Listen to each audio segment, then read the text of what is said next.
November 1932. The Australian outback.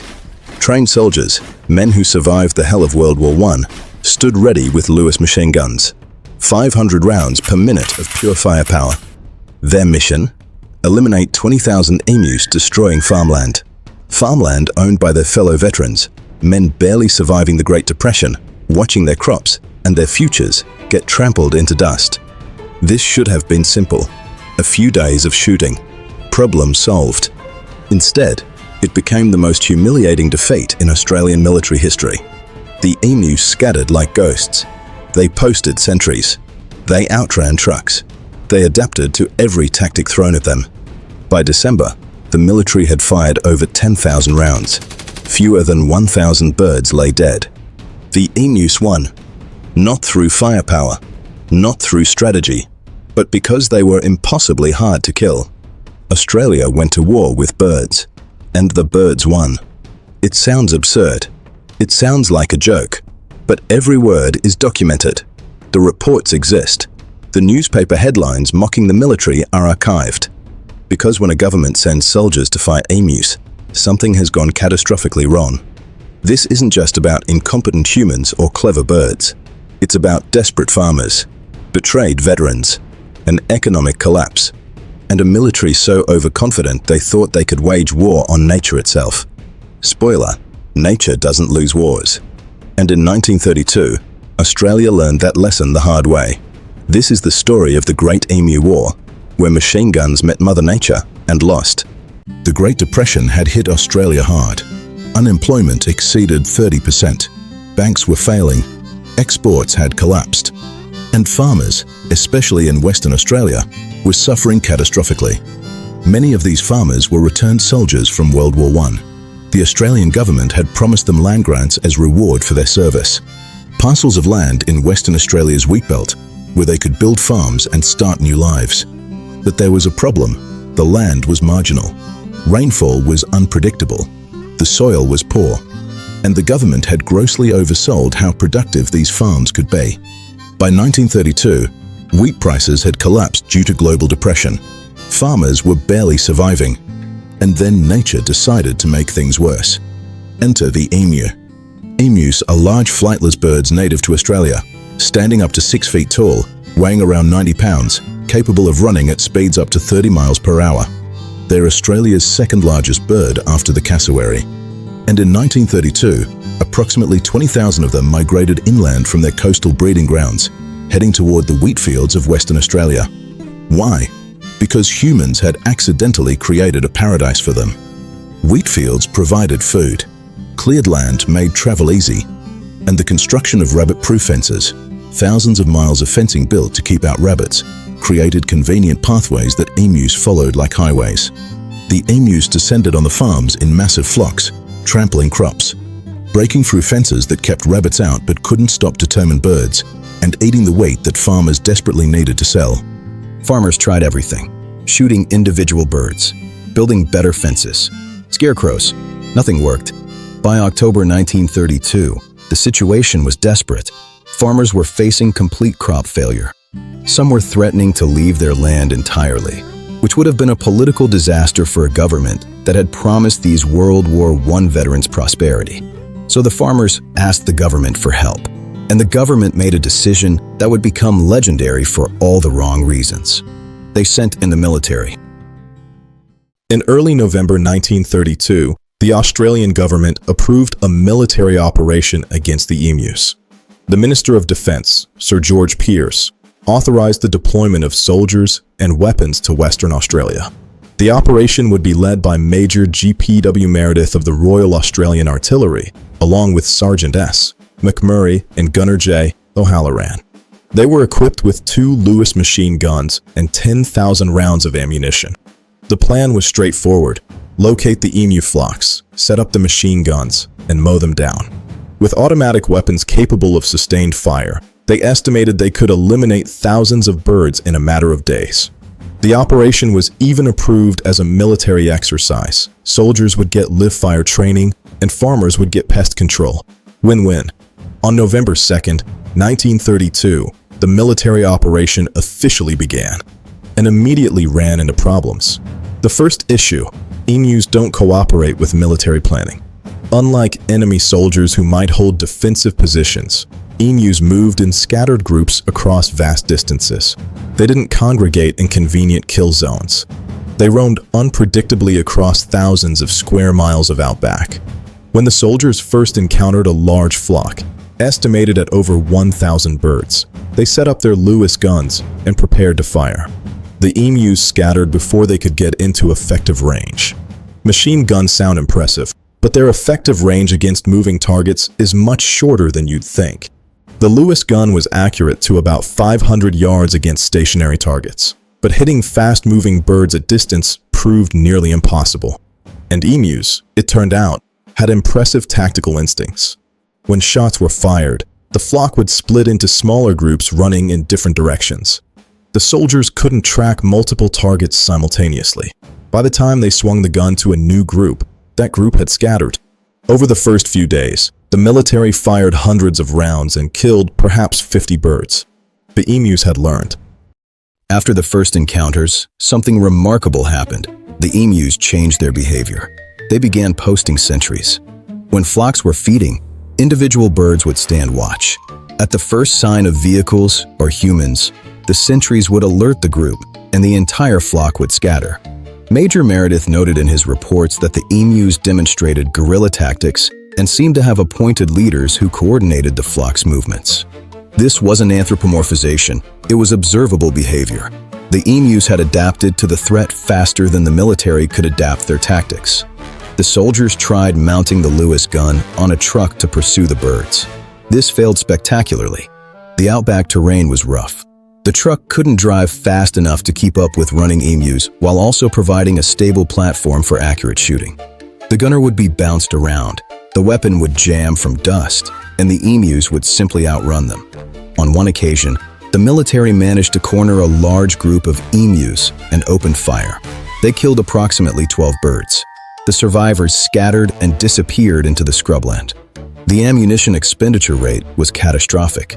It was taking an average of 100 rounds to kill a single emu.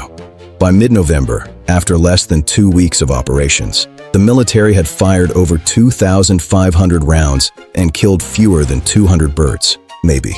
The actual count was unclear because wounded emus would run away and die elsewhere, making body counts impossible.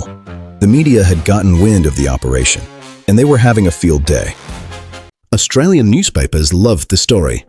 Headlines mock the military's failure, emus still at large. Feathered foes too clever. Military withdraws after suffering heavy casualties. The casualties being dignity. One ornithologist, Dominic Cervanty, observed the campaign and wrote, "The emus have proved that they are not so stupid as they are usually reported to be. Each mob has its leader, and these leaders are very wary and well able to read the signs of the times." The humour masked a serious problem. This was a government operation being publicly ridiculed. The Defence Minister was asked in Parliament whether medals would be issued for the Emu War. Members laughed. But for Major Meredith and his men, it wasn't funny. They were professional soldiers being humiliated by birds. Meredith requested more ammunition and more time. On November 13th, the operation was suspended. The official reason was insufficient success to justify further ammunition expenditure. The actual reason was that continuing would make the military look even more incompetent. But the farmers were still desperate. The emus were still destroying crops, and the pressure on the government hadn't gone away. So in December 1932, the military was sent back for a second attempt. The second campaign began on December 2nd, 1932, with a renewed sense of determination and modified tactics. This time, the soldiers tried a different approach: patience. Instead of chasing the emus, they would wait at water sources where the birds had to drink. Set up ambush positions. Let the emus come to them. This worked slightly better. Over the course of December, the military killed approximately 100 birds per week. The kill rate improved, but it was still nowhere near the 20,000 emus threatening the farmland. By December 10th, after a month of total operations, the military reported approximately 986 confirmed kills, with 9,860 rounds expended, a ratio of 10 rounds per bird. Major Meredith claimed the real number was higher, estimating around 2,500 birds killed when accounting for wounded emus that fled and died later. But there was no way to verify this. What was verified? 20,000 emus had arrived. Maybe 1,000 had been killed. The vast majority were still out there, still eating crops. On December 10th, 1932, the military operations were officially ended.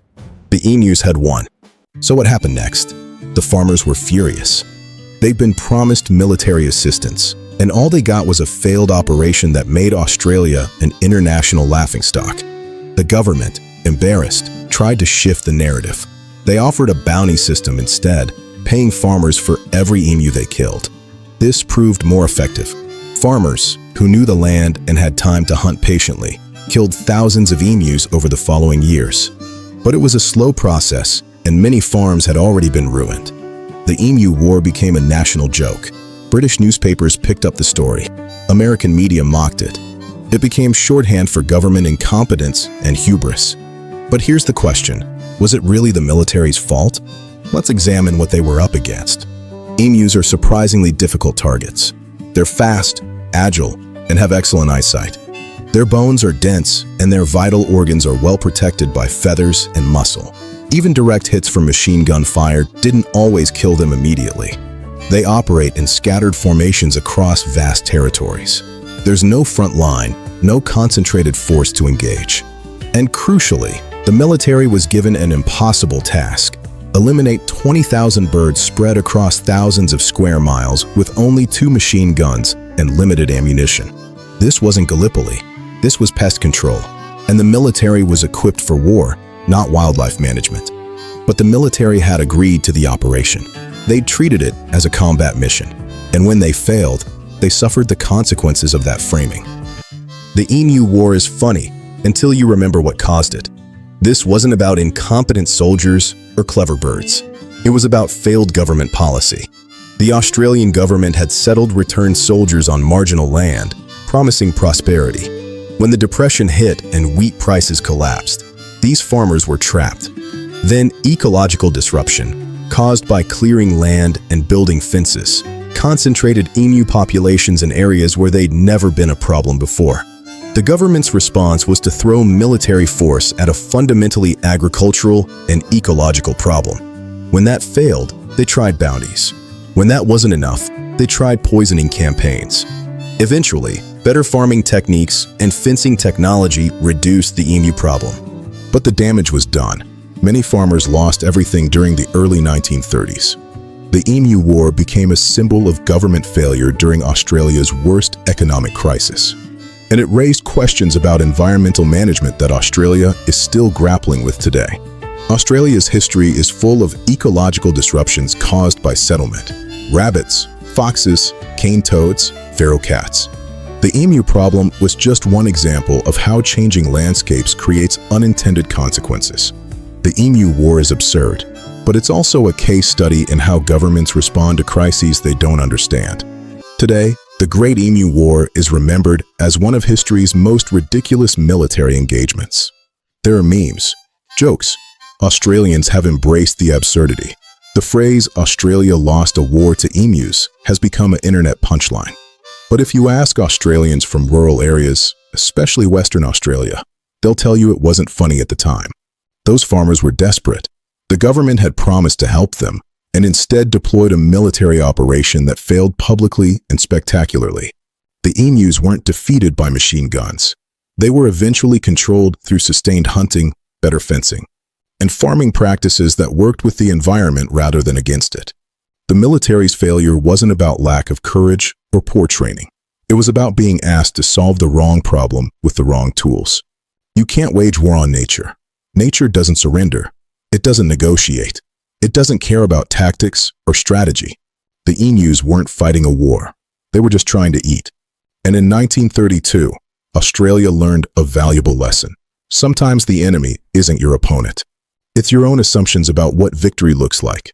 The Emu War was lost the moment someone decided it was a war. If this story of military absurdity meeting agricultural disaster made you realize history is weirder than fiction, you're absolutely right. The Emu War is real. The reports, The casualties, the newspaper mockery, all documented. Here at Imperial Echoes, we explore the historical moments that sound too strange to be true, but reveal deeper truths about how societies handle crisis, hubris, and the unexpected. Hit subscribe for more stories like this. Wars fought over buckets, invasions stopped by weather, and the moments when everything that could go wrong did. Drop a comment. Do you think the military was set up to fail, or could they have won with better tactics? And what's your favorite absurd historical conflict? Check out our other videos on forgotten wars, military disasters, and the times when nations learned expensive lessons about overconfidence. Thanks for watching.